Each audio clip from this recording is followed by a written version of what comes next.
හරි. එහෙනම් අපි ආයුබෝවන් අපි අද පන්ති ආරම්භ කරමු. ගිය සතියේ අපි ස්වභාවික සම්පත් කීපයක් සාකච්ඡා කරා.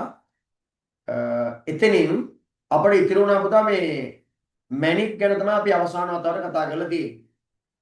අද අපි යන්නේ විශේෂයෙන්ම මැණික් වල තියෙන ලක්ෂණ. එහෙම නැත්නම් මැණික් වල තියෙන ලාක්ෂණික පිළිබඳ සාකච්ඡා කරන්න. හරි? සාමාන්‍යයෙන් වෙනත් පාෂාණ කැබලි ස්පටික් කැබලි වලට වඩා khනිජ ස්පටික් කැබලි වලට වඩා මැණික් වල තියෙන සුවිශේෂත්වය තමයි ඒ මැණික් වල තියෙන ප්‍රධානම ලක්ෂණයක් තමයි ඊටමත් දැඩි ස්වභාවයක් තියෙන ස්පටිකයක්. ඒතර මැණික් වල තියෙන ප්‍රධානම ලක්ෂණය තමයි දැඩි භාවයක් තියෙනවා. දෙවෙනි කාරණේ තමයි මැණික් කියන මේ ස්පටික කැබලි වටිනාම කැබලි මේවා ගෙවි යාම අඩුයි. ගෙවි යාම ඉතාමත්ම අඩුයි. ඒක අපිට පස්සේ අපි කතා කරනවා ඒක කොහොමද අපි ප්‍රයෝජනට අරන් තියන්නේ කියලා. තුන්වෙනි කාරණේ තමයි පුතා අනික් khනිජ ස්පටික කැබලි වලට වඩා මැණික් වල තියෙන ලක්ෂණයක් තමයි වර්ණයක් තියෙනවා. වර්ණ කීපයක් රතු පාට, කහ පාට, නිල් පාට ඒ වගේ වර්ණයක් තියෙනවා මේ කැබලි වලට. තුන්වෙනි කාරණේ තමයි ඉහළ වර්තනාංකයක් තියෙනවා. පැහැදිලිද? මේ වර්තනාංකයේ පිළිබඳව අපි ගොඩක් සාකච්ඡා කරන්නේ 11 පන්තිට ගියාම නමුත් දලාබෝධයක් අපි ගමු අද දවසේ. ඉහළ වර්තනාංකයක් තියෙනවා. ඉහළ වර්තනාංකය. එහෙනම් මේ මැණික් වල තියෙන ලක්ෂණ එහෙම නැත්නම් ලාක්ෂණික හතරක් සුවිශේෂ කරලා අපි අද කතාව පටන් ගන්නවා. ඒ තමයි දැඩිභාවය, ගෙවි යාම අඩුවීම, වර්ණය, ඉහළ වර්තනාංකයක් තිබීම කියන කාරණා හතර. හරි? හරි. එහෙනම් අපි ලියමු තා මාතෘකාව මැණික් වල ලාක්ෂණික. මැණික් වල ලාක්ෂණික.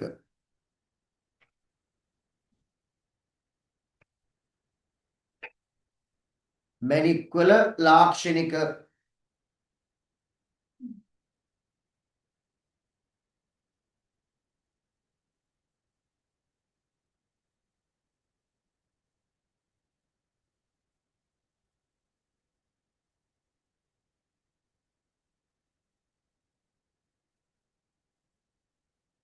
ඉස්සලා මේ ලාක්ෂණික හතර ලියා ගන්න. බෝඩ් එකේ තියෙන ලාක්ෂණික හතර ලියා ගන්න.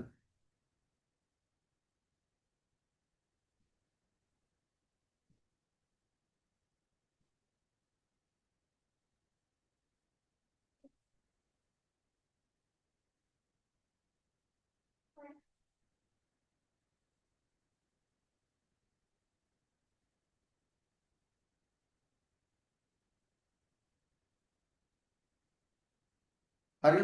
මැණික් වල ලාක්ෂණික හතර ලියා ගන්න.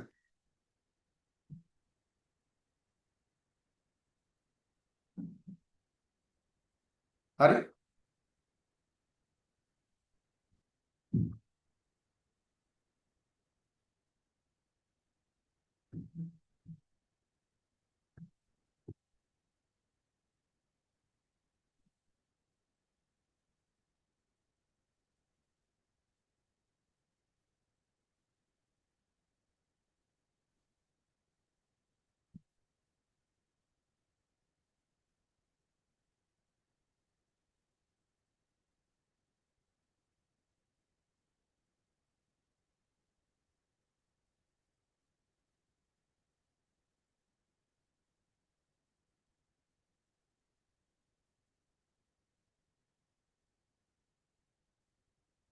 හරිනේ පුතා නේද? රයිට්. ඉස්සලම අපි සාකච්ඡා කරමු මැණික් වල තියෙන ලක්ෂණයක් තමයි මේ දැඩිභාවය කියන එක. එතකොට දැන් උදාහරණයක් ගන්නකො. දැන් මේ පෑන මම මේ බෝඩ් එකේ මෙහෙම ඇදගෙන ගියොත් මේ පෑන මේ බෝඩ් එකේ මෙහෙම ඇදගෙන ගියොත් ඔයාලට පේනවා ඇති මේ බෝඩ් එකේ ඉරක් ඇදලා පේන්නේ නැහනේ. පේනවා අඩු ඇති. මේ බෝඩ් එකේ ඉරක් ඇදලා යනවා. හරි? ඒ කියන්නේ බෝඩ් එකේ ඉරක් ඇදුණයි කියන්නේ දැඩිභාවයේ වැඩි පෑන. තේරුණා නේ? හරි? දැන් උදාහරණයක් ගන්නකො. දැන් මේ බිත්තිය ගන්නකො. මේ බිත්තිය මම මේ පෑන මෙහෙම ඇදගෙන යනවා. හූරගෙන යනවා. එතකොට පෑන ගෙවුනේ නෑ. බිත්තිය තමයි ගෙවුනේ. එහෙනම් දැඩිභාවය වැඩි කාගේද? පෑනේ. දැඩිභාවය වැඩි පෑන. මෙන්න මේ වගේ ඛනිජවල දැඩිභාවය අපිට ඉරියද දෙන්න බෑනේ. එහෙනම් ඛනිජවල දැඩිභාවය සංසන්දනය කරන්න අපි භාවිතා කරන පරිමාණය. ඛනිජවල තියෙන දැඩිභාවය සංසන්දනය කරන්න භාවිතා කරන පරිමාණය. ඒ පරිමාණයට අපි කියන්නේ මෝ පරිමාණය කියලා. මෝ පරිමාණය තමයි දැඩිභාවය සංසන්දනය කරන්න භාවිතා කරන පරිමාණය. මෝ පරිමාණය. එතකොට දැන් උදාහරණයක් කියන්නකෝ. දැන් උදාහරණයක් ගත්තොත් එම ලෝකයේ තියෙන ස්වභාවිකව අපිට හමු වන දැඩිභාවයෙන් වැඩිම එක තමයි දියමන්ති. දැඩිභාවයේ වැඩිම එක තමයි දියමන්ති. ඒතර දියමන්ති මෝ පරිමාණයට අනුව දියමන්ති වල දෘಢතාංකය 10. දෘಢතාංකය 10. හරි? දැන් ඔයාලා අහලා තියෙනවා මේ ඇපටයිට්. ඇපටයිට් වල තියෙන දෘಢතාංකය වෙන්නේ 5. දෘಢතාංකය 5. දැන් අහලා තියෙන ටැල්ක් කියලා දෙනවා දන්නවනේ ටැල්ක්. ටැල්ක් වල දෘಢතාංකය 1. ජිප්සම් වල දෘঢ়තාංකය 2. කැල්සයිට් වල දෘঢ়තාංකය 3. ෆ්ලෝරයිඩ් වල දෘঢ়තාංකය 4. ඇපටයිට් 5. පෙල්ස්පා 6. ක්වාර්ට්ස් 7. අන්න ඒ වගේ මේ එක එක ද්‍රව්‍ය වලට ඛනිජ වලට විශේෂයෙන් ඛනිජ ඒ වගේ වට මේ දෘಢතා අංකයක් දීලා තියෙනවා. දෘঢ়තා අංකයක් දීලා තියෙනවා. ඒත් ලෝකයේ අපිට හමු වන දෘঢ়තාවයේ වැඩිම දේ තමයි මොකද්ද? දියමන්ති. දියමන්ති කියන වර්ගය. ඒතර මැණික් වල තියෙන ලක්ෂණය තමයි දෘঢ়තාවයේ ඊ타ත්ම දැඩිභාවය ඊ타ත්ම ඉහළ. දැඩිභාවය ඉහළයි. හරි? ටික උදාහරණයක් ගන්නකො මෙහෙම. මේ පෑනේ දැඩි බව වැඩි මේ බෝඩ් එකේ දැඩි බව අඩුයි. කොහොමද අපි හොයාගන්නේ මේ පෑන බෝඩ් එකේම අසුලගෙන ගියොත් බෝඩ් එක තමයි ගෙවෙන්නේ. පෑන ගෙවුන්නේ නැහැ. ඒ කියන්නේ දැඩි භාවය වැඩි පෑනේ බෝඩ් එකේ දෘಢතාවය අඩුයි. පැහැදිලිද? ඒතර හැම වෙලේම දෘಢතාංකයේ වැඩි කියන්නේ එයාගේ දැඩි භාවය වැඩි. දැඩිභාවය වැඩි. පැහැදිලි මම කියන දෘঢ়තාංකයේ වැඩි කියන්නේ දැඩිභාවය වැඩි. හරි? මේක අපි සංසන්දනය කරන්න භාවිතා කරන පරිමාණයක් මම කිව්වා වගේ මේ පරිමාණ කියන්නේ මෝ පරිමාණය කියලා. මෝ පරිමාණය කියලා අපි කියන්නේ. හරි? ලියන්න. අංක 1 ලියන්න පුතා දැඩි බව. අංක 1 දැඩි බව.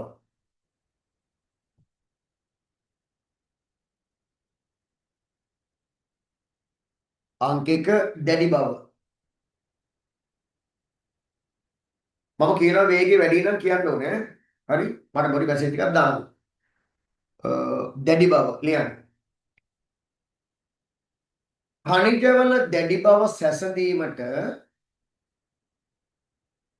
ඛනිජවල දැඩි බව සැසඳීමට ඛනිජවල දැඩිභාවයේ සැසඳීමට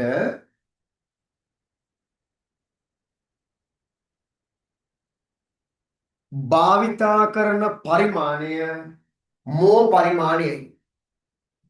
ඛනිජවල දැඩිභාවයේ සැසඳීමට භාවිතා කරන පරිමාණය මෝ පරිමාණයයි. මෝ පරිමාණය.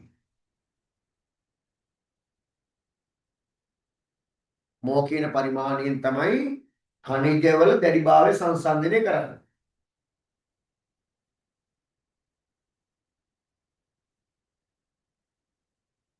හරි?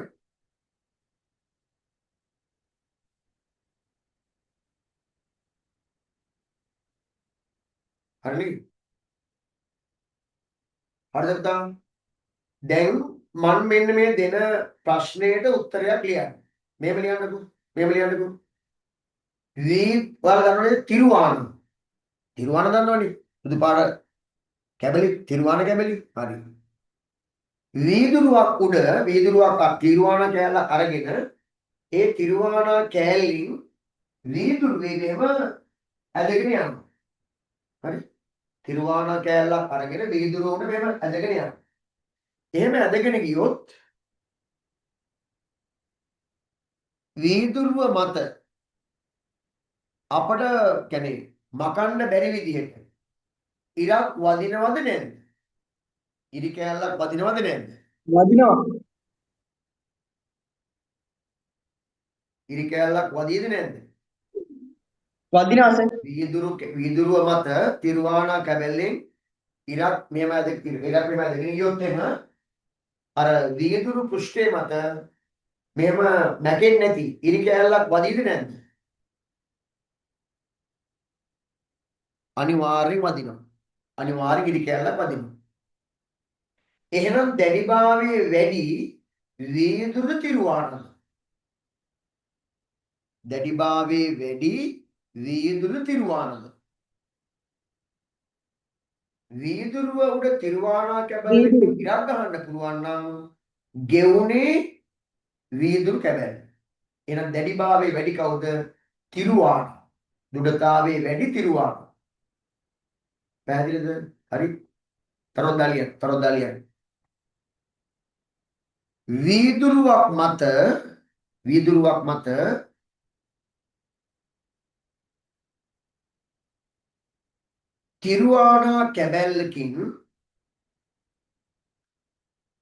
තිරුවානා කැබැල්ලකින්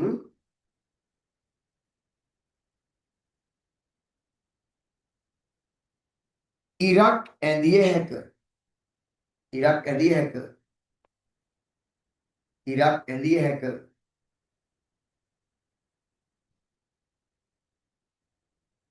ඒ අනුව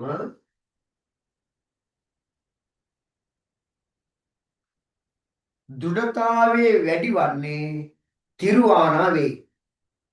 ඒ අනුව දෘಢතාවයේ වැඩි වන්නේ තිරුවානා වේ. තිරුවානා. සමහර පළාත්වල කොට කිරමනාගල් කියලාත් කියනවා. ඒක නම් වචනේ ඉතර ගැලපෙන්නේ නැහැ. නමුත් කී පළාත්වල වචන වෙනස් නේ. කිරමනාගල් කියලාත් කියනවා. නැත්නම් මේ වචනේ තිරුවානා. ආ හරි නේද?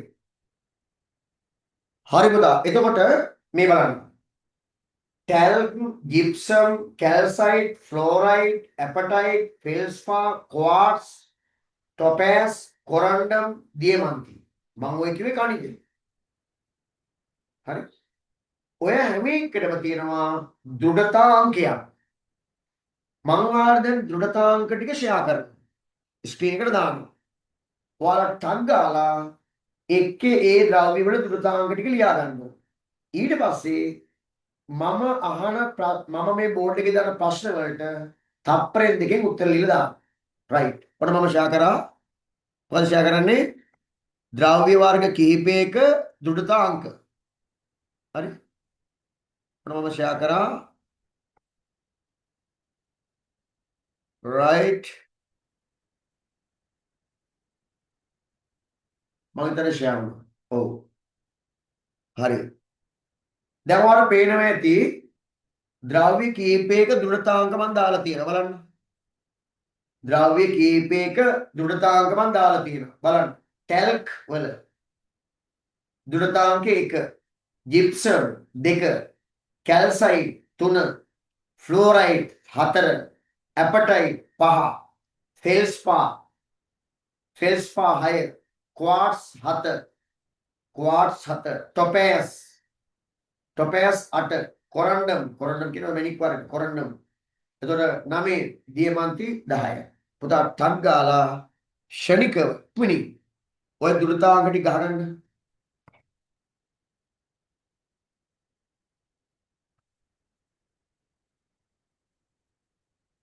දෘಢතාංක ටික ගහගන්න ටග් ගාලා.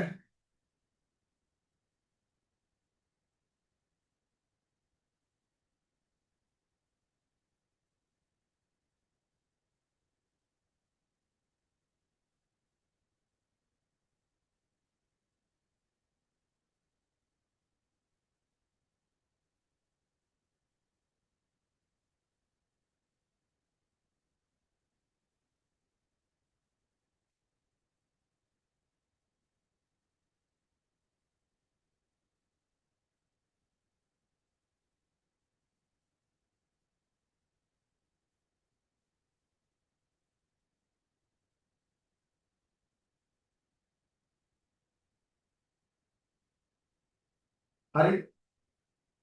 ඔය වගුව භාවිතා කරලා මෙන්න මේවට උත්තර ලියන්න.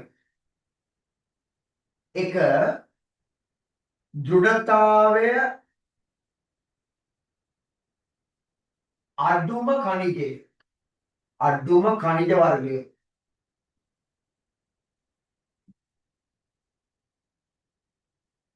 උත්තර ලියන්න. ඔය වගුව දිහා බලලා ලියන්න දෘಢතාවයේ අඩුම khනිජය. දෙක දෘಢතාවයේ වැඩිම ද්‍රව්‍ය.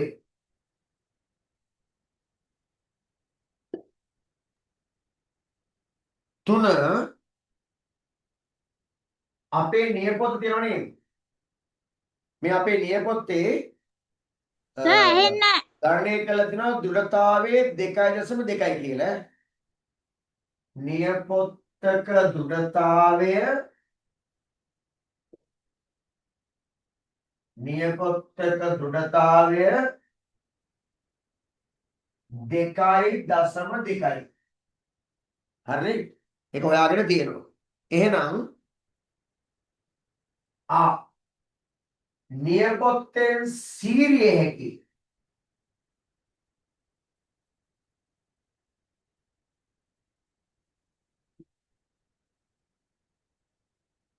ද්‍රව්‍ය නැත්නම් khනිජ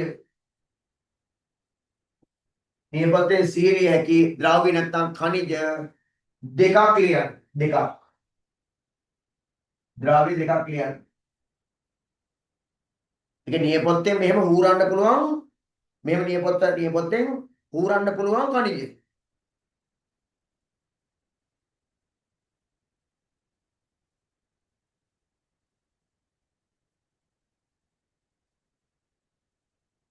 හරි? එතන පේනවද පුතා? හරි. හතර අර මේ ඔය පිහි කැටි කියක් වගේ ඒවා මේ කැපෙන්නේ නැති වුනහම පීර කියලා උපකරණයකින් තමයි ඒවා දන්නවා මේ ශිෂ්‍යත්වයේම තිබුණානේ. පීරෙන් තමයි මේ ඒවා මුවහත් කරන්නේ. මේ හොයාගන්න එකක් නෑ පීර පෙන්නන්න. දැකලා දිනේ පීර. දැකලානේ? දැකලා දිනවනේ? හරි. පීරෙන් තමයි ඒක මුවහත් කරන්නේ. ඔය පීරක දෘಢතාවය පීරක දෘಢතාවය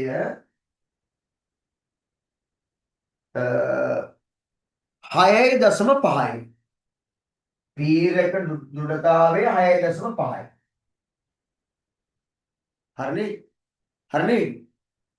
එහෙනම් පීරක් මගින් පීරක් මගින් සීරිය හැකි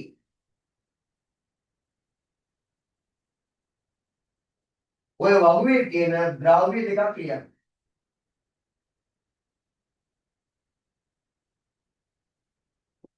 ද්‍රව්‍ය දෙකක් කියන්න.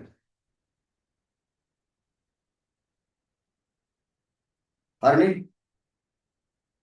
දෘಢතාවයේ අඩුම khනිජය ලියන්න, දෘঢ়තාවයේ වැඩිම ද්‍රව්‍ය උතර ලියන්න. නියපොත්ත දෘঢ়තාවයේ 2.2යි නම් නියපොත්තෙන් සූරන්න පුළුවන්. සීරිය හැකි. හරි? සීරිය හැකි khනිජ දෙකක් ලියන්න. පීරක දෘঢ়තාවය 6.5යි නම් පීරක් මගින් ඌරන්න පුළුවන් ද්‍රව්‍ය දෙකක් ලියන්න. ඔය වගුවෙන් ලියන්න ඕනේ. වගුව බලලා ලියන්න ඕනේ.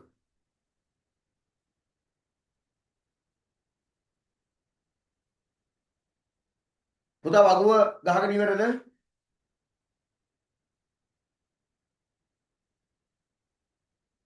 වගුව ලියාගෙන ඉවරද?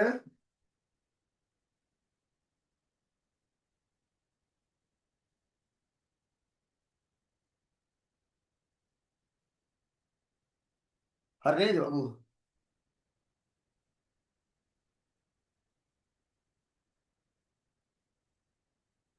දරුවනේ වගුව ලියාගෙන ඉවරයි නේද? මට මේ ඉවර නැත්තම් දාන්න මෙසේජ් එකක් මම ආපහු දාන්නම්.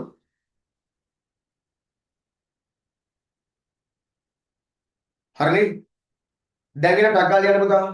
දෘಢතාව අඩුම khනිජ වර්ගය ලියන්න. ආ ඊළඟට දෘಢතාවයේ වැඩිම ද්‍රව්‍යෝකේ හරි. right. දැන් ගිමයි. එහෙම කොල් වෙන්න ඕන. right. හරි. ඉවර නේ?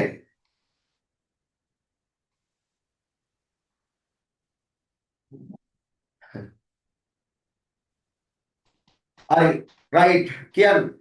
දෘಢතාවයේ අඩුම කණිජ වර්ගය. ඔය වගුවට අනුව හොඳට හරි. දෘಢතාවයේ අඩුම කණිජ වර්ගය වෙන්නේ බලන්න. unright good. හරි. ඉෂාන් නේ ද ලක්ෂණ ඉෂාන්.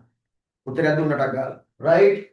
දෘঢ়තාවයේ අඩුම කණිජ වර්ගය තමයි ඔව් talc talc talc talc. දෘঢ়තාවයේ වැඩිම ද්‍රව්‍ය ඔය වගුව දිහා බලන්න. diamond very good. අනුහස් හරි. දෘঢ়තාවය වැඩිම ද්‍රව්‍ය diamond diamond. හරි. ඊළඟට නියපොත්තේ දෘঢ়තාවයේ 2.2 නියපොත්තේ උරන්න පුළුවන් ද්‍රව්‍ය දෙකක් ලියන්න. මොනවද උරන්න ද්‍රව්‍ය දෙකක් තියෙනවා. අන්න හරි. very good. talc සහ gypsum. talc සහ gypsum. කොහොමද හොයාගන්නේ? දැන් නියපොත්තේ දෘঢ়තාවයේ 2.2 නම් නියපොත්තේ උරන්න පුළුවන් වෙන්නේ මේ දෘঢ়තාවයට වඩා අඩු දේවල් විතරයි. හරිනේ? මේ දෘঢ়තාවයට වඩා අඩු දෙයක් තමයි නියපොත්තේ උරන්න පුළුවන් වෙන්නේ. ඒතර දෘঢ়තාවයේ 2.2කට වඩා අඩුවෙන් තියෙන උතර මොකද්ද? talc සහ gypsum. right. පීරක දෘঢ়තාවයේ 6.5 නම් නේද? 5 නම් පීරක් මගින් සූරන්න පුළුවන් ද්‍රව්‍ය දෙකක්.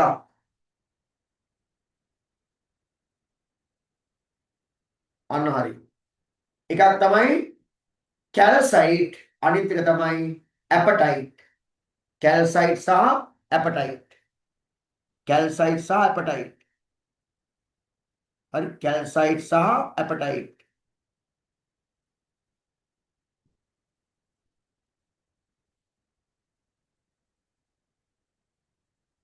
හරිනේ? right. ඔන්නෝම අපි සංසන්දනය කරනවා කණිජ වර්ග වල තියෙන දෘಢතාවය. දෘಢතාංකය අරගෙන. හරිනේ?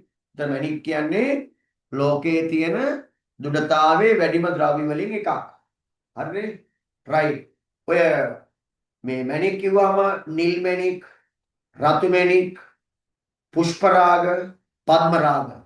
ඔය මැණික් වර්ග හතරන පුතා අපි කියන්නේ කොරන්ඩම් වර්ගයට අයත් මැණික් කියලා.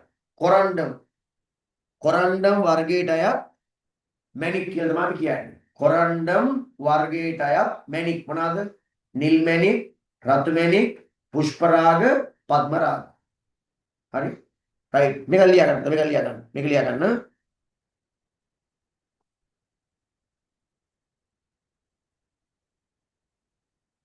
මේක ලියා ගන්න. තරුවක් දාලා ලියා ගන්න. කොරන්ඩම් වර්ගයට අයත් මැණික්. කොරන්ඩම් වර්ගයට අයත් මැණික්. කොරන්ඩම් වර්ගයට අයත් මැණික්.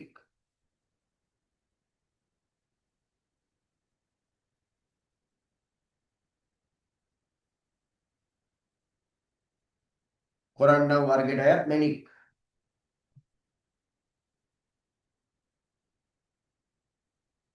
කොරන්ඩම් වර්ගයට අයත් මැණික්.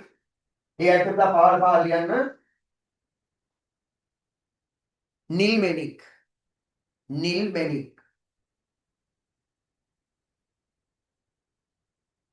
රතු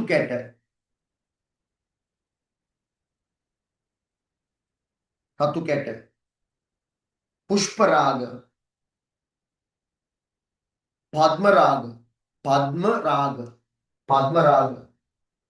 පුෂ්පරාග. පද්මරාග. පුෂ්පරාග, පද්මරාග, නිල් මැණික් මෙන්න මේවා ඉති වෙන්නේ කොරන්ඩම් වර්ගයට. ආයි රතු කැට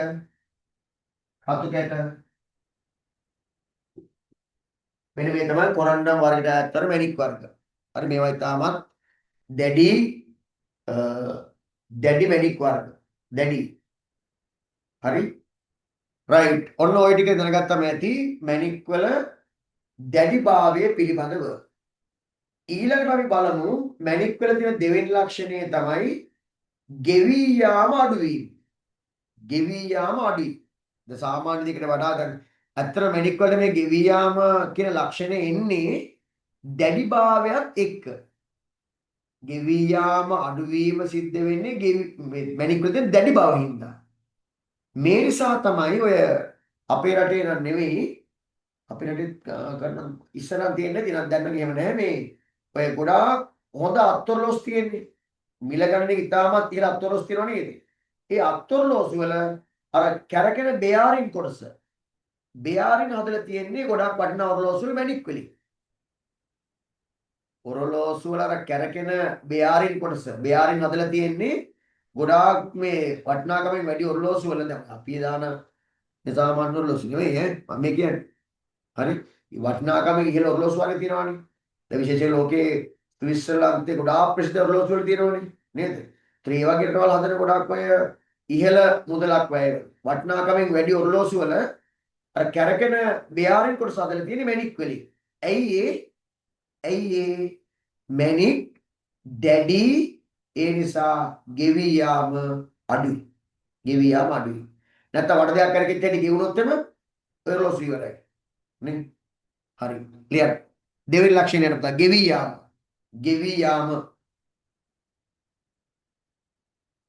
ඊළඟ ලක්ෂණය ලියන්න. ගෙවි යාම. ලියන්න. මැණික් වල දැඩිභාවය නිසා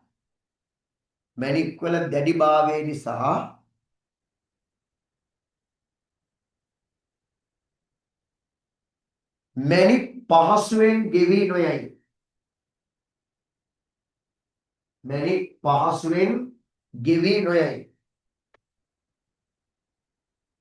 දැඩිභාවය වැඩි නිසා මැණික් පහසුවෙන් ගෙවි නොයයි.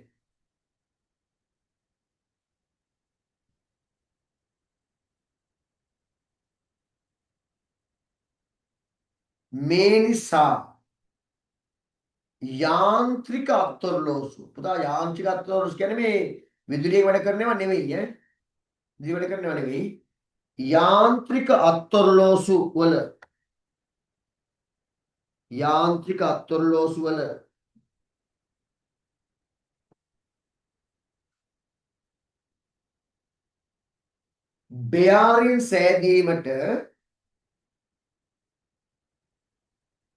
බෙයාරින් සෑදීමට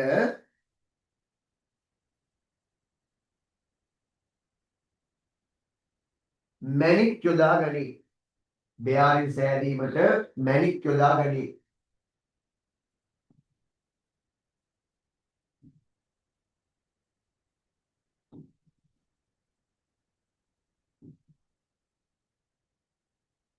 බෙයාරින් සෑදීමට මැණික් යොදා ගනී.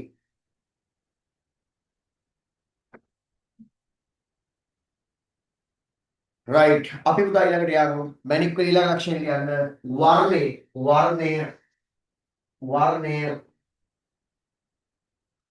වර්ණය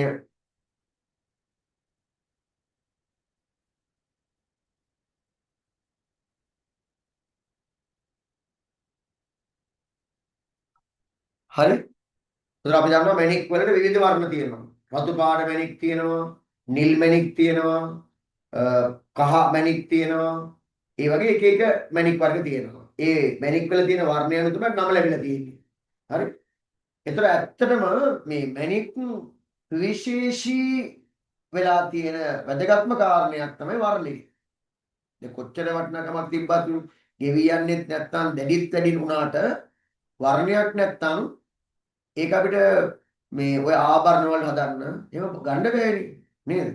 ඒතර මැණික් වල මේ වටිනාකම ගොඩාක්ම බලපාන තියෙන වර්ණය. කොහොමද මැණික් වලට මේ පාටක් වර්ණයක් ලැබෙන්නේ? වර්ණයක් ලැබෙන්නේ කොහොමද?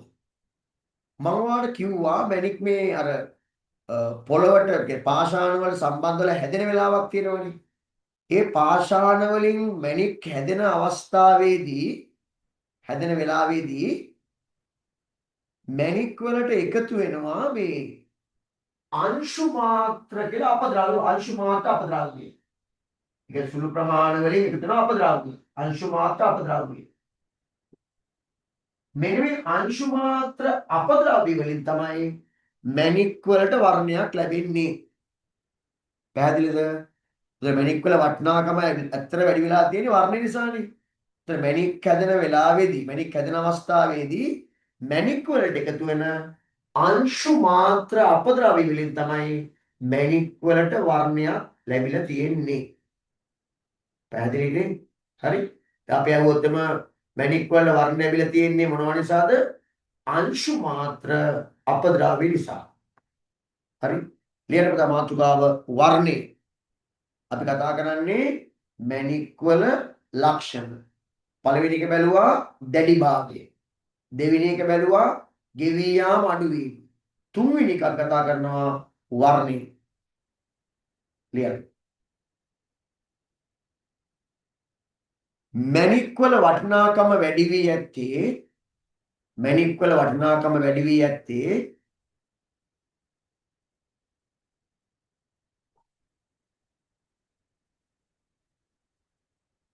වටිනාකම වැඩි වී ඇත්තේ මැණික් වල ඇති වර්ණය නිසාය.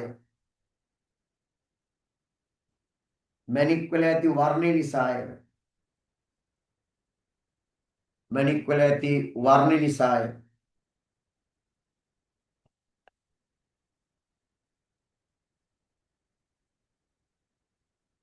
හරි. රූලක් ඇරලා පහලින් ලියන්න. රූලක් ඇරලා පහලින් ලියන්න. මැණික් වලට වර්ණය ලැබී ඇත්තේ මැණික් වලට වර්ණය ලැබී ඇත්තේ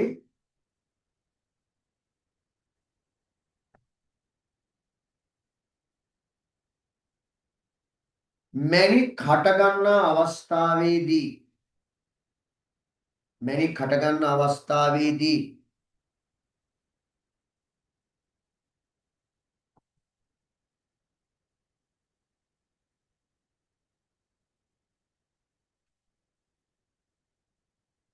මැණික් වලට එකතු වන අංශු මාත්‍ර අපද්‍රව්‍ය නිසාය. මැණික් වලට එකතු වන අංශු මාත්‍ර අපද්‍රව්‍ය නිසාය.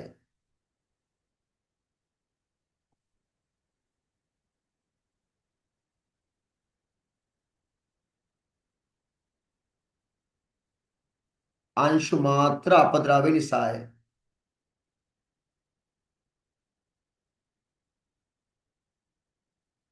අංශු මාත්‍ර අපද්‍රව්‍ය නිසාය.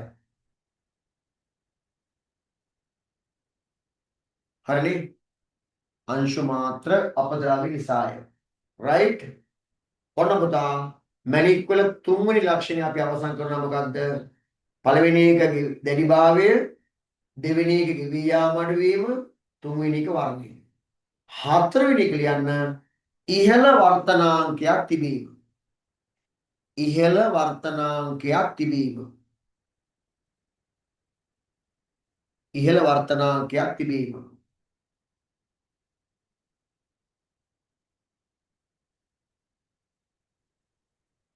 ඉහළ වර්තනාංකයක් තිබීම. හරිනේ? right. මොකක්ද මේ කියන්නේ? ඔතන වඩා පොඩ්ඩක් තේරුම් ගන්න තියෙනවා. පොඩ්ඩක් හොඳට තේරුම් ගන්න තියෙනවා. හරි? මේ බලන්න. දැන් මේ බෝඩ් එක හරහා ආලෝකය ගමන් කරනවද? දැන් අපි ආලෝකය මෙහෙම එන්න කරාම මේ බෝඩ් එක ගලවන එහා පැත්තට ආලෝකය යනවද? නැහැ. එහෙම යන්නේ නැහැ. නේද? හැබැයි මේ බලන්න. මේ වාතය හරහා ආලෝකය යනව නේද?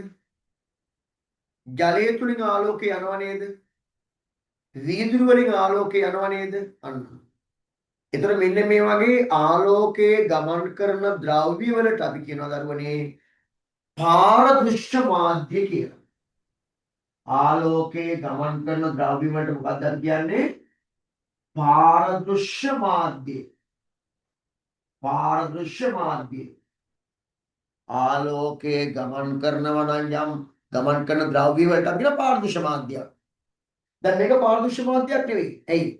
මේක හරහා ආලෝකය යන්නේ. පැහැදිලිද? එතකොට ප්‍රධාන වශයෙන් අපි කතා කරනවා පාරදෘශ්‍ය මාධ්‍ය තුනක්. මොනවද? එකක් වාතය, අනිත් එක ජලය, අනිත් එක වීදුරු. දැන් ඇත්තට මේක මේ ඔයාලට මහා ලොකු අරුමයක් වෙන්න බෑ. ඇයි? මේවා 6 පන්තියේදී ඉගෙනුවා. මතකද? පාරදෘශ්‍ය මාධ්‍ය, පාරභාෂක මාධ්‍ය, පාරාන්ත මාධ්‍ය නේ මතකයි නේ? හරි. ඔබට මතක නෑ මට මතකයි. ඔබට 6 මතක නෑ මට මතකයි. 6 ඉගෙන ගත්තා පාරදෘශ්‍ය මාධ්‍ය, පාරභාෂක මාධ්‍ය, පාරාන්ත මාධ්‍ය. එතන මේ මෙන්න මේවා තමයි ආලෝකයේ හොඳින් ගමන් කරන මාධ්‍ය. අපි කියන පාරදෘශ්‍ය මාධ්‍ය. වාතයේ ජලයේ වීදුරු. හරි. ඔයාලා හිතන්න මෙන්න මේ තමයි ජලය. මේ ජල පෘෂ්ඨය. මේ කියන්නේ වාතය. ඔන්න වාතය. හරි. ලියුනේ වානේ කියලා වගේ. වාතය. මේක ජලය. හරිනේ? වාතයක් පාරදෘශ්‍ය මාධ්‍යයක්, ජලයක් පාරදෘශ්‍ය මාධ්‍යයක්. ඔන්න පුතා බලන්න. වාතය කියන පාරදෘශ්‍ය මාධ්‍යය ඉඳන් ජලයට එනවා මොකද්ද? ආලෝක කිරණයක්. කොහෙද දෙන්නේ? වාතයේ ඉඳන් ජලයට ආලෝක කිරණයක් එනවා. මේකත් ඔයාලට අරුමයක් වෙන්න බෑ. ආලෝකයේ පාඩමෙදි ඉගෙන ගන්න ඉතින් මේ පන්තියේ. හරි? එතකොට මේ බලන්න. මේ වෙලා තියෙන්නේ මොකද්ද? එක් පාරදෘශ්‍ය මාධ්‍යයක ඉඳන් තවත් පාරදෘශ්‍ය මාධ්‍යයකට ආලෝක කිරණයක් ඇතුල් වෙනවා. හැබැයි ඇතුල් වෙන්නේ ආනතන. ඒ ඇතුල් වෙන වෙලාවේ මේ ආලෝක කිරණය ඔන්න ඔහොම කෙලින් යන්නේ නැහැ. ඔහොම කෙලින් යන්නේ නැහැ.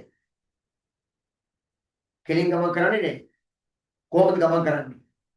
ආලෝක කිරණය මෙන්න මෙහෙම ගමන් මාර්ගය වෙනස් වෙනවා. නැමෙනවා.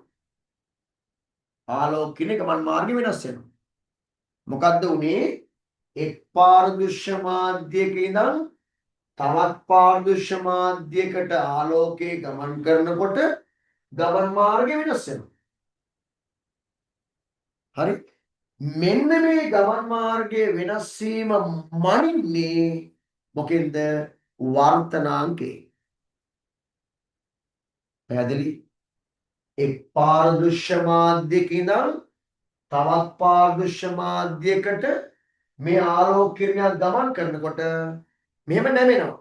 ආනතෝ වැටුනොත් නැමෙනවා. හරි? මේ නැමීම පිළිබඳව මිනුම තමයි අපි කියන්නේ මොකක් කියලාද? වර්තනාංකය කියලා. දැන් උදාහරණයක් විදිහට මේ බොහෝ ද්‍රව්‍ය වල අපි දන්න ද්‍රව්‍ය වර්තනාංකය ගන්න එකලා තියෙනවා. දැන් ජලයේ වර්තනාංකය 1.3යි. ජලයේ වර්තනාංකය 1.3යි. වීදුරු වර්තනාංකය 1.5යි. 1.5යි. වර්තනාංකය 1.5යි. දැන් එතකොට මැණික්නේ අපි මාතෘකාව අපේ කතානායකයා මැණික්නේ නේද? කතාවේ නායකයා මැණික්. උතන මැණික් වල දැන් ලංකාවේ වල මම කිව්වා ප්‍රසිද්ධම වෙන්නේ නිල් මැණික් වලට. නිල් මැණික් වල වර්තනාංකය පුතා 1.7යි.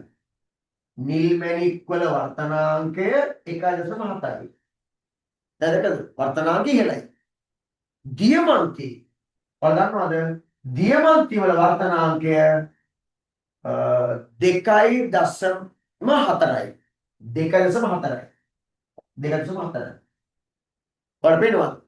එතකොට සාපේක්ෂව ගත්තාම අනිත් ද්‍රව්‍ය වලට වඩා මැණික් වල වර්තනාංකය වැඩි. මැණික් වල වර්තනාංකය වැඩි. ඔන්න ඕක මැණික් වල තියෙන සුවිශේෂී ලක්ෂණය. හරි? මම පැහැදිලි කරා ඔයාලට ප්‍රශ්න තියෙනවා නම් දාන්න. මට දාන්න. මම උත්තර දෙන්නම්. නැත්නම් අපි නෝට් එක ලියාගෙන යනවා. ඔයාලට ප්‍රශ්න තියෙනවා නම් දාන්න. මම බලාගෙන ඉන්නේ අද මොකක් හරි ප්‍රශ්නයක් හින්දා මේ මට මේ ඇහෙන්නේ ඇහෙන්නේ මගේ කනේ ප්‍රශ්න නෙමෙයි මේ මගේ හાર્ඩ්වෙයාර් ඩිවයිස් වල තියෙන ප්‍රශ්නයක්. හරි. එහෙනම් මට ඇහෙනවා අඩුයි. ඔයාලා දාන්න ප්‍රශ්නයක් තියෙනවා. නැත්නම් අපි නෝට් එකට යමු. නෝට් එකට යමු. ප්‍රශ්න නැහැ. රයිට්. අපි නෝට් එක ලියාගෙන පුතා ලියාගෙන අතරේ ප්‍රශ්න තියෙනවා අහන්න. යොමු කරන්න මට මම උත්තර දෙන්නම්. රයිට්. ලියන මාතෘකාව මැණික් වල හතරවෙනි ලක්ෂණය නේද? දැඩිභාවය බැලුවා, ගෙවි යාම අඩුවීම බැලුවා, වර්ණය බැලුවා. හතර. ඉහළ වර්තනාංකය. ඉහළ වර්තනාංකය. ඉහළ වර්තනාංකය. ලියන්න. ලියන්න. ඉස්සර වෙක යන්න. පාරදෘශ්‍ය මාධ්‍ය කියලා වාතයේ ජලයේ විදුලි කියලා ගන්නකො. මේ වදින්න එපා. පාරදෘශ්‍ය මාධ්‍ය කියලා ලියලා වාතය ජලය විදුලි කියලා ලියන්න.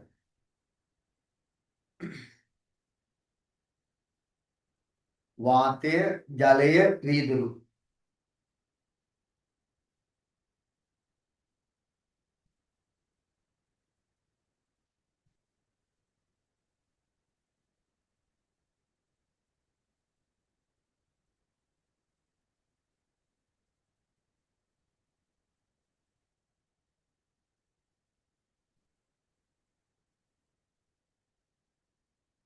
ඔයාලා දන්නව නේද මේ ඉස්කෝල පටන් ගත්ත හැටි වාර විභාග ආරම්භ කරනවා. ඒ නිසා අය පාඩම් ඉස්කෝල වල ඉතින් පාඩම් ඉතිරිලා තියෙනවා උගන්නන්න වෙලාවක් ආයි නැහැ. එක දවසක් උගන්නයි වුණා. මට දැනෙන ආරම්භය ලැබියට 9 හෝ 9 දුකද 9 හරි 10 හරි විභාග පටන් ගන්නවා. හරි. ඒ හින්දා අපිට මේ අලුත් විශ්ය කියන්නේ ඉවර නැති පාඩම් ආවරණය කරගන්න වෙලාවක් ආයෙ ඉන්නේ නැහැ ඉවරලා නැත්තම්. හරි. රයිට්. ලියන්න පුතා ලියන්න මෙහෙම ලියන්න. එක් පාරදෘශ්‍ය මාධ්‍යයක සිට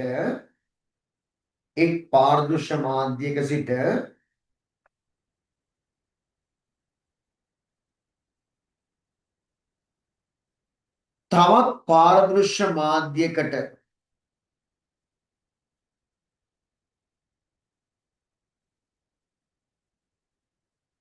තවත් පාරදෘශ්‍ය මාධ්‍යයකට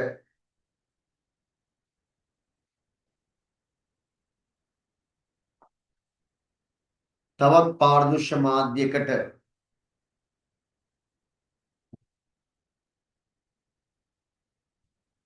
ආලෝක කිරණ ඇතුළු වන විට ආලෝක කිරණ ඇතුළු වන විට ආලෝක කිරණ ඇතුළු වන විට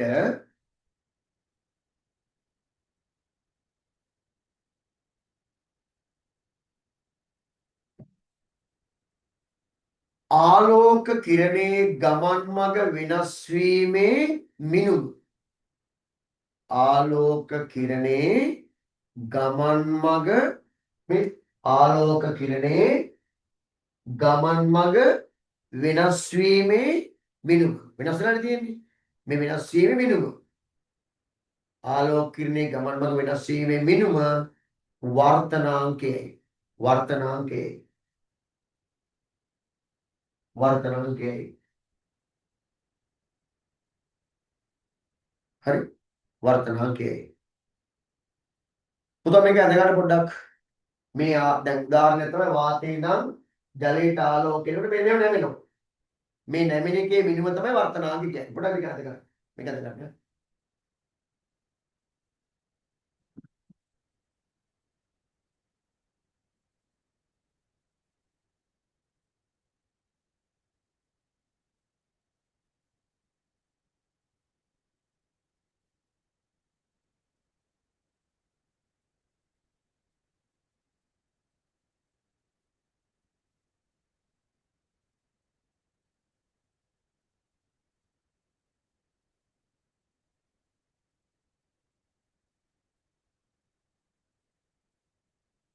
ඒ දාපු මැසේජ් එක මට ආපහු දාන්න මට පැහැදිලි නෑ පෙවුන්නේ නෑ මම කියවන්න ඉස්සලා ආයි වුණා.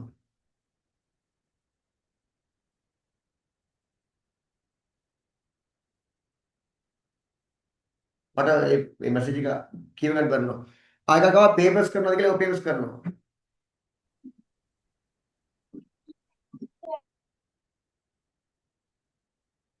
හරි. අපි එතකොට මේ ද්‍රව්‍ය කීපයක වර්තනාංක කීපයක් ලියාගමු. හරි. උදාහරණයක් තමයි වීදුරු වල වර්තනාංකය උඩින් අපි කියමු වර්තනාංකය කියලා නේද? වර්තනාංකය වීදුරු 1.5යි. කීපයක් ලියා ගන්න. මොකද ඒක අවබෝධයක් වෙනවනේ වීදුරු 1.5යි. නිල්මැණික්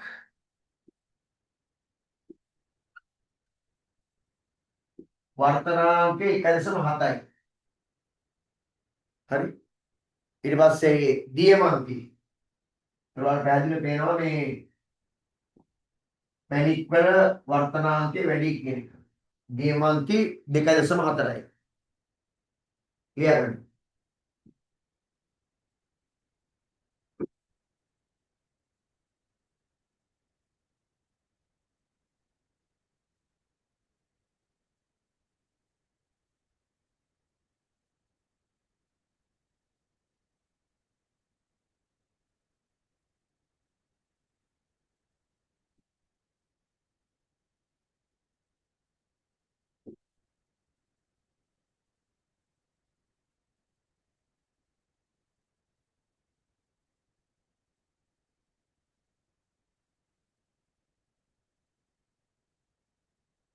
හරි.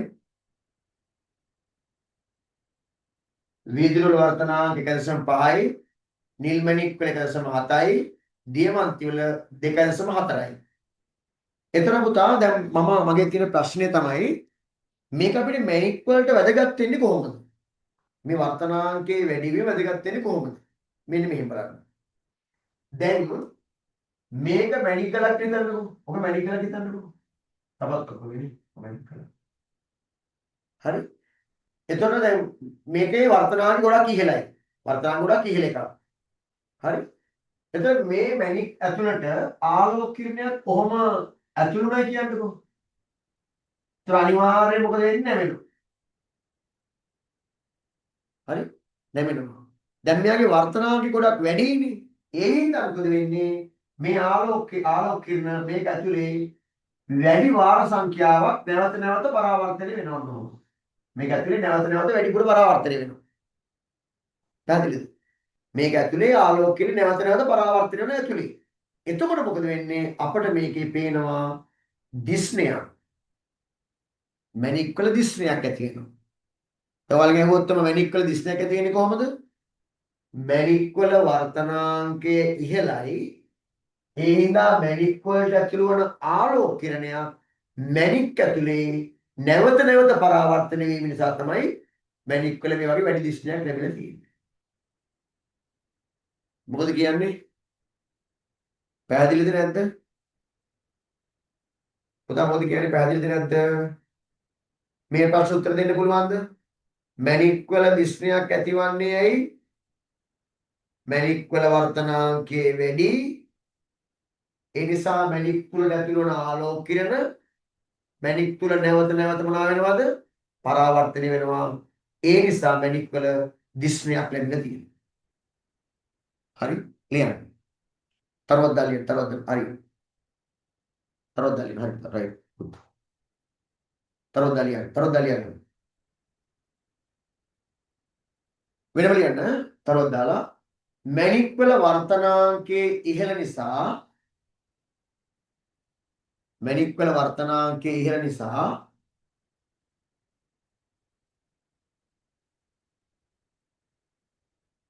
මැණික් වල වර්තනාංකයේ ඉහළ නිසා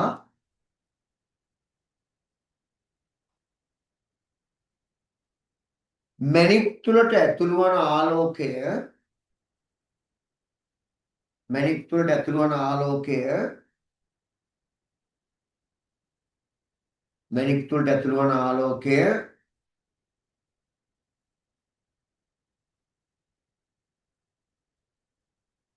ඒවා තුල මැණික් තුල නැවත නැවත පරාවර්තනය වීම නිසා මැණික් තුල නැවත නැවත පරාවර්තනය වීම නිසා මැණික් තුල නැවත නැවත පරාවර්තනය වීම නිසා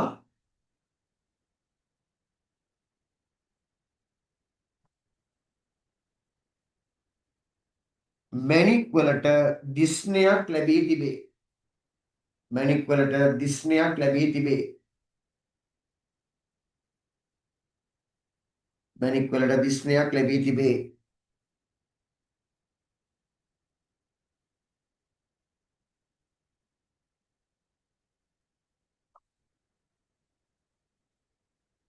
හරිනේ? right. අපිට ඉතාමත් වටිනා කර්මාන්තයක් තමයි මැණික්. මැණික් කියන දේ වටිනාකම කියන්නේ මැණික් විශේෂ දෙයක් බවට පත් වෙලා තියෙන්නේ ඇයි? දැඩිභාවයේ වැඩිවීම, ගෙවී යාම අඩුවීම, වර්ණයක් ලැබී තිබීම, වර්තනාංකය ඉහළ වීම. හරි නේද? දැන් අපි බලමු මේක අපේ රටට ගොඩාක් වටිනා කර්මාන්තයක්. මැණික් කර්මාන්තය කියන්නේ අපේ රටේ ඇත්තටම විශාල විදේශ විනිමයක් ගෙන කර්මාන්තයක්. හැබැයි මේ කර්මාන්තය ආශ්‍රිත ගැටලු කීපයක් තියෙනවා. මේ කර්මාන්තය ආශ්‍රිත ගැටලු කීපයක් තියෙනවා. මොනවද මැණික් කර්මාන්තයේ ආශ්‍රිත තියෙන ගැටලු? එකක් තමයි උදාහරණ ගන්න. දැන් ඔයාලා මම කියවනේ මැණික් ගරන්න පතල කියලා එකක් තියෙන කියලා මම කියවනේ නේද? මැණික් ගරන්න පොළොව හාරන ඇතුළට. ඒක කියන්නේ පතල. ඊට පස්සේ පතලත් ආයි හරහා තිරසනත් හාරනවානේ. ඒක අපි කියන්නේ දෝනා. එතන මේ බොහෝ විට මිනිස්සු මැණික් හොයාගෙන යන ගමනේදී පතල් කපන්නේ අක්‍රමවත්. ඒක කිසි ක්‍රමවත්භාවයක් නැහැ. මෙන්න මේ හින්දා මොකද වෙන්නේ? පාංශු කාදනය වෙනවා. අක්‍රමවත්ව පතල් හැරීම නිසා පාංශු කාදනය වෙනවා. දෙවෙනි කාරණය තමයි මේ මැණික් ගරන්න. ඒ කියන්නේ මැණික් අර ඉල්ලන් ටික කූඩේට දාලා ගරන්න ඕනේ. ඒ ගරන්න ජලය වතුර ඕනේ ජලය ඕනේ. මිනිස්සු මේක සදා භාවිතා කරන්නේ ස්වභාවික ජලාශ ස්වභාවික ජල පහරව. එතන මොකද වෙන්නේ? එතන මොකද වෙන්නේ? ඒ මැණික් ගරලා ඒ තැම්පත් වෙන මඩ තට්ටුව අර ස්වභාවික ජලාශ වල තැම්පත් වෙනවා. ස්වභාවික ජල පාර වල තැම්පත් වෙනවා. එතකොට අපිට පාරිභෝජනය කරන්න තියෙන ජල ප්‍රමාණය අඩු වෙනවා. ඒ ජලාශ වල ගැඹුර අඩු වෙනවා. ගම් වතුර හැදෙනවා. අන්න ප්‍රශ්න. ඒක වටිනා කර්මාන්තයක් වුණාට අන්න අපිට තියෙන ප්‍රශ්න. තුන්වෙනි කාරණේ තමයි දැන් පොළොව මෙහෙම ඇතුළට පතල හාරලා දෝනාක් යනවනේ. මොකද වෙන්නේ? පොළොව ගිලා බහිනවා නායන වනාන්තර විනාශ වෙනවා. මෙන්න පුතා මැණික් කර්මාන්තය සම්බන්ධව අපිට තියෙන ගැටලු. ඊට අමතරව මොනවද තියෙන්නේ? දැන් ඔය සමහර පළාත්වල ගියහම බලන්න කෘෂි කර්මයේ තියෙන බිම් තමයි පතල් කෙනීම් කරලා තියෙන්නේ. එතන මොකද වෙන්නේ? කෘෂි කාර්මික ඉඩම් වල නිෂ්පාදනය අඩාල වෙනවනේ. ඒ කෘෂි කාර්මික ඉඩම් වල මැණික් කරන්න ගියාම වගා කරන්න කොහෙද? අන්න තව ප්‍රශ්නයක්. අනිත් එක තමයි සමහර ගංගාවල ඉවුරද මේ ගඟ මෙහෙම ගලද්දී ඉවුර තමයි කඩන්නේ. ඉවුර කඩලා මැණික් ගන්න. එතකොට මොකද වෙන්නේ? ඉවුරු කැඩිලා ගිහිල්ලා පාංශුකාදනය වෙලා ඉඩම් ප්‍රමාණය අඩු වෙනවා. ඊට පස්සේ මැණික් ගරලා ඒ පතලේ මැණික් ලැබුණා හෝ නොලැබුණා හෝ අතට දානවනේ. අතට දාන මොකද වෙන්නේ? ඒ වගේ මදුරු පිටර දාලා කීටු හැදිලා මදුරු බෝ වෙලා වසංගත රෝග හැදෙන්න පුළුවන්. ඩෙන්ගු, මැලේරියා, මැලේරියා දැන් ගන්නේ ඒ වගේ රෝග හැදෙන්න පුළුවන්. හරි? අනික් කාරණේ තමයි මේ කර්මාන්තයේ යෙදෙන කම්කරුවන්ට අපි යමුකෝ මැණික් ගන්න පුද්ගලයෝ ඉන්නවනේ මේ ඇයට ස්ථිර ආදායම් මාර්ගයක් නැහැ. තේරෙනවද? ස්ථිර ආදායම මේක ගැටලුවක්. මේක බරපතල ගැටලුවක්. අනිත් එක තමයි ඔය රත්නපුර එතකොට ඇහැලියගොඩ නේද? බලංගොඩ ඒ වගේ පළාත්වල තමයි ගොඩක් මැණික් ගැනීම කරන්නේ ලංකාවේ. නේ? එතකොට මේ කර්මාන්තයට යොමු වෙනවා පාසල් ළමයි. එතන ළමයින්ගේ අධ්‍යාපනයේ දාකප්පල් කරනවා. ඔන්න පුතා මැණික් කර්මාන්තය සම්බන්ධව තියෙන ගැටලු. හරි? අපි ලියාගමු නේද ගැටලු ටික? අපි ගැටළු ටික ලියාගමු නේද? රයිට් ලියන්න. මැණික් කර්මාන්තය ආශ්‍රිත ගැටළු මම උන ෂෙයා කරලා තියෙනවා ලියා ගන්න. අක්‍රමවත් පතල් හැරීම නිසා පාංශු ඛාදනය වීම. දෙවෙනි එක මැණික් ගැරීම සඳහා ස්වභාවික ජලාශය පහර දා ගැනීමෙන්දා ඒවායේ මඩ තැන්පත් වීම. එක පැත්තක් තව පැත්තකින් පාරිභෝජන ජල ප්‍රමාණය අඩු වී පොළොව ගිලා වැසීම හා නාය වනාන්තර විනාශ වීම. ලියන්න.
ඉවරනම් තමයි මැසේජ් එකක් දාන්න මට තව තියෙනවා ගැටළු ලියා ගන්න.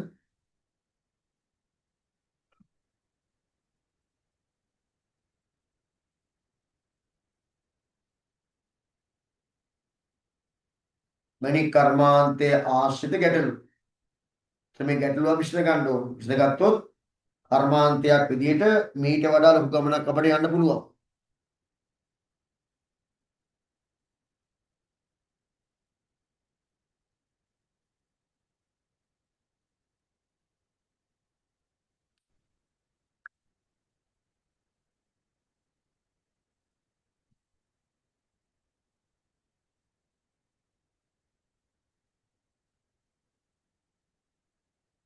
හරිද? හරි නේද?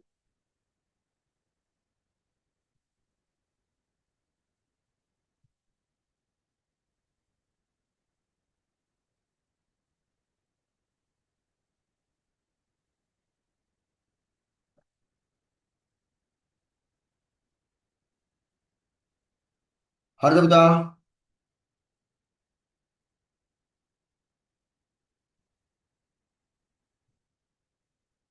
රයිට් ඊළඟ ගැටළු ටික අපි ලියාගමු.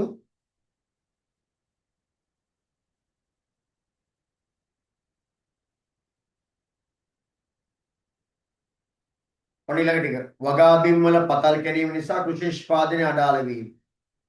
ගම් යූරු වල මැණික් ගැරීමෙන් ගම් යූරු කැඩී යාම. අතහර දැමූ පතල් වල මදුරුවන් බෝ වීම.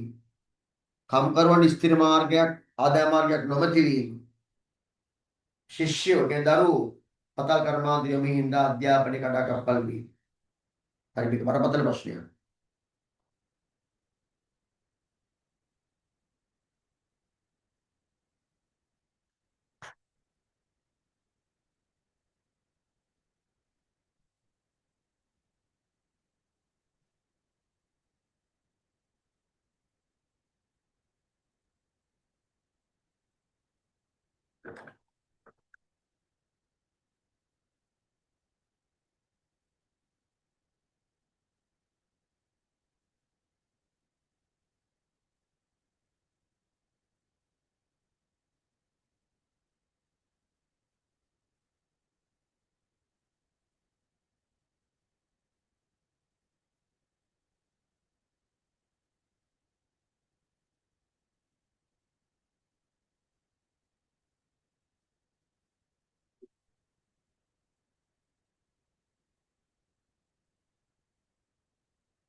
හරිද පුතා?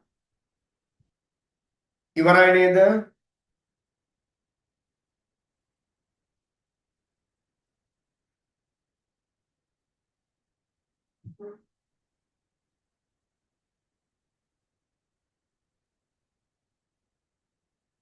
හරි.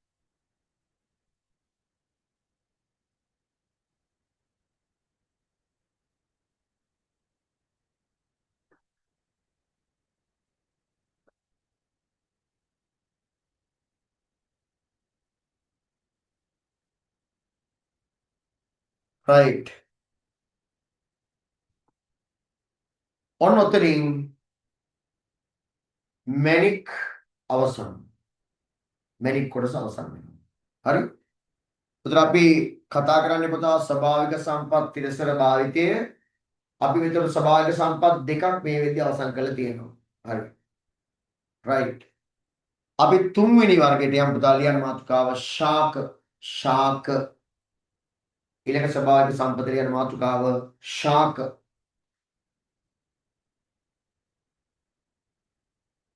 ශාක. තුන්වෙනි ස්වභාවික සම්පත. හරි. තුන්වෙනි ස්වභාවික සම්පත ශාක. කාඩරි මේ ගෲප් මේ ලියගන්න වෙලාව දෙනවා මට මැසේජ් එකක් දාන්න. හරි. මේ බලන්න. මේක පොඩි ළමයෙක් පවා දන්නවා ශාක මොනතරම් අපිට වටිනා සේවයක් කරනවද කියලා. නේද? මිනිහට ශාක මගින් ලැබෙන ප්‍රයෝජන අපිට බෙදා ගන්න පුළුවන් ඕනම් වර්ග දෙකකට. එකක් තමයි පුතා ශාක මගින් මිනිසාට ලැබෙන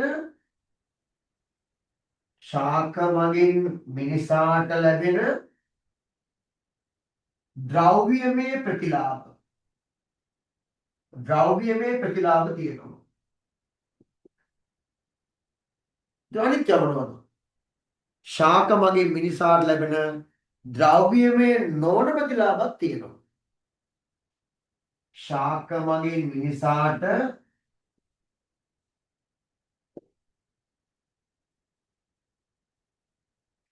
ලැබෙන ද්‍රව්‍යමය නොවන ප්‍රතිලාභ. ද්‍රව්‍යමය නොවන ප්‍රතිලාභයක් තියෙනවා. දැන් අපි එකින් එක බලන්න යන්නේ. හරි? එතකොට මිනිහාට ශාක වලින් ද්‍රව්‍යමය ප්‍රතිලාභයක් තියෙනවා, ද්‍රව්‍යමය නොවන ඒවාක් තියෙනවා. දැන් මම මොන කියන්නේ? හරි? ශාක මගින් ලැබෙන ප්‍රයෝජන.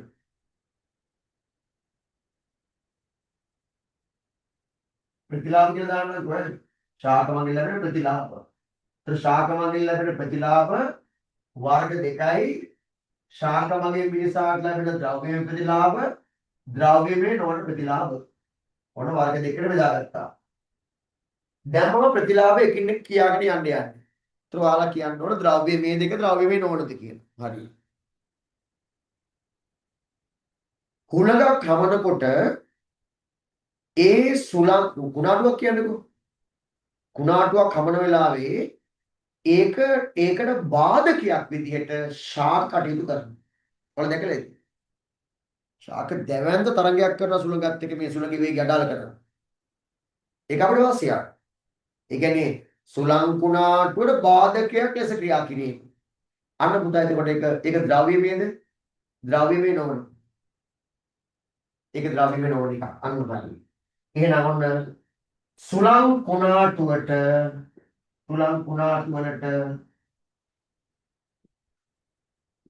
බාධකයක් ලෙස ක්‍රියා කිරීම.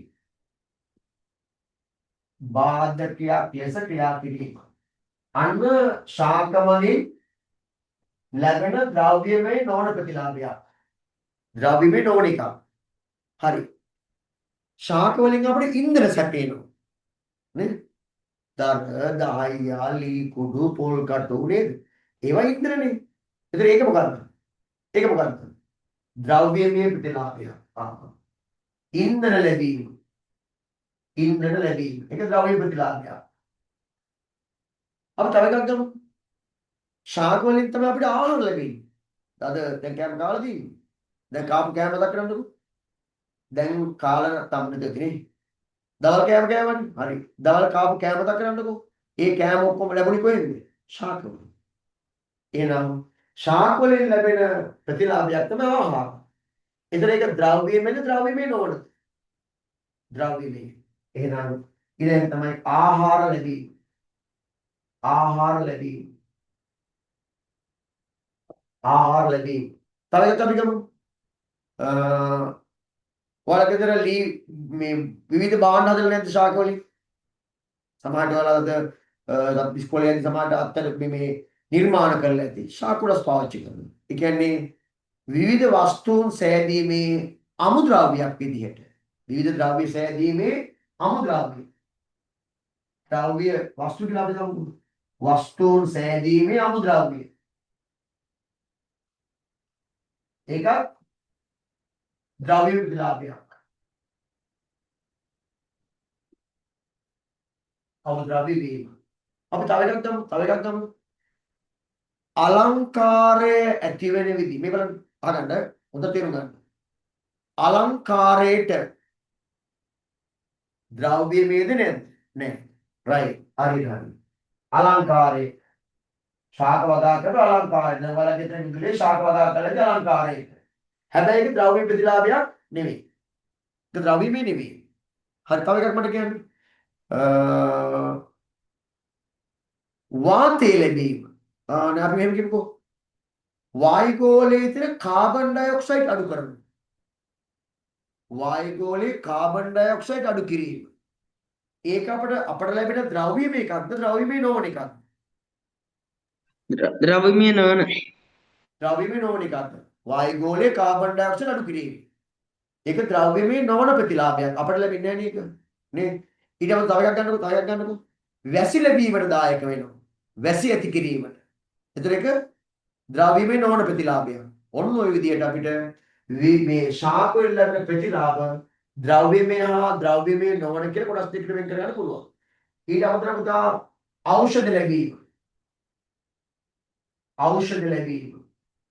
ද්‍රව්‍යමය ප්‍රතිලාභයක්. නේද? ඊට පස්සේ රසායනික ද්‍රව්‍ය ලැබීම.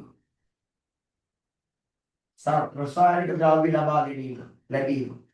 ද්‍රව්‍යමය ප්‍රතිලාභය. හරි? අපිට ලියන්න. මාතෘකාව ශාක කිලිවනේ ලියන්න. ශාක මගෙන් ලැබෙන ප්‍රතිලාභ වර්ග දෙකයි. ශාක මගේ මිනිසාට ලැබෙන ද්‍රව්‍යමය ප්‍රතිලාභ.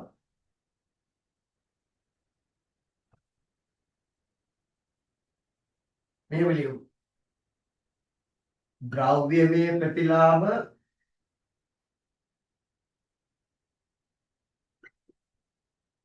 ලියන්න. ද්‍රව්‍යමය නොවන ප්‍රතිලාභ.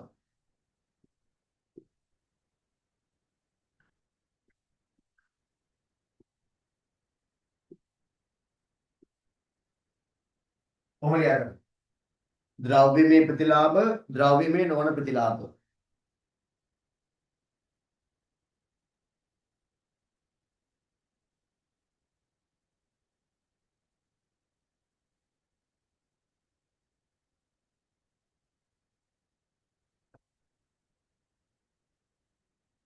වැසි ලැබීම කියලා ලියන්න.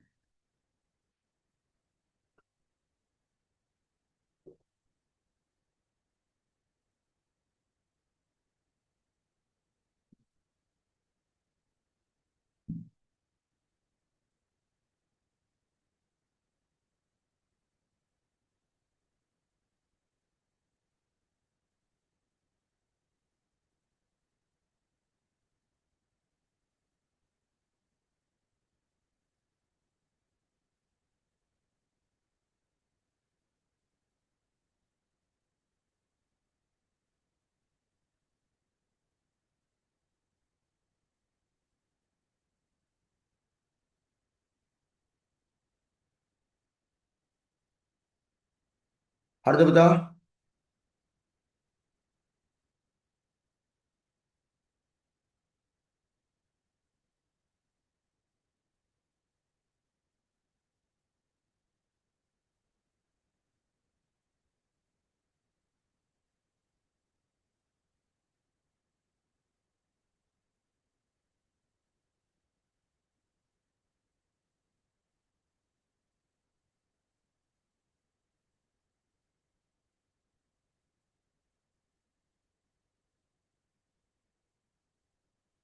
පුතා වැඩේ ඉවරද?